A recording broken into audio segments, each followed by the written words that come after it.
બીટીપીના નેતા મહેશ વસાવાએ કોંગ્રેસનો ખેસ ધારણ કરતા ભરૂચના સાંસદ મનસુખ વસાવાએ બિરદાવ્યા હતા અને કહ્યું હતું કે મહેશ વસાવાએ આમ આદમી પાર્ટીના બદલે કોંગ્રેસ જેવી રાષ્ટ્રીય પાર્ટી પસંદ કરી તે સારું પગલું છે, કારણ કે આમ આદમી પાર્ટી અને ચૈતર વસાવાએ બીટીપીને નુકસાન પહોંચાડ્યું છે. મહેશ વસાવાની લડાઈ આમ આદમી પાર્ટી અને ચૈતર વસાવા સાથે છે. સાંસદે વધુમાં ઉમેર્યું કે જો તેમણે ખરેખર આગળ વધવું હોય તો ઝઘડિયા વિધાનસભા બેઠક પર જ ધ્યાન કેન્દ્રિત કરવું પડશે, કારણ કે ડેડિયાપાડાના મતદારો હવે બહારની વ્યક્તિને સ્વીકારવાના મૂડમાં નથી.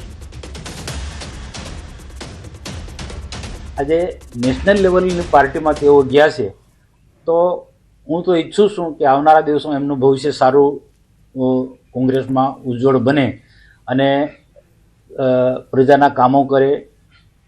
ભલે ગમે તેમ હશે, પણ આમ આદમી પાર્ટી કરતાં કોંગ્રેસ એક નેશનલ લેવલની પાર્ટી છે અને આમ આદમી પાર્ટી ગુજરાતમાં પણ એક સીમિત છે.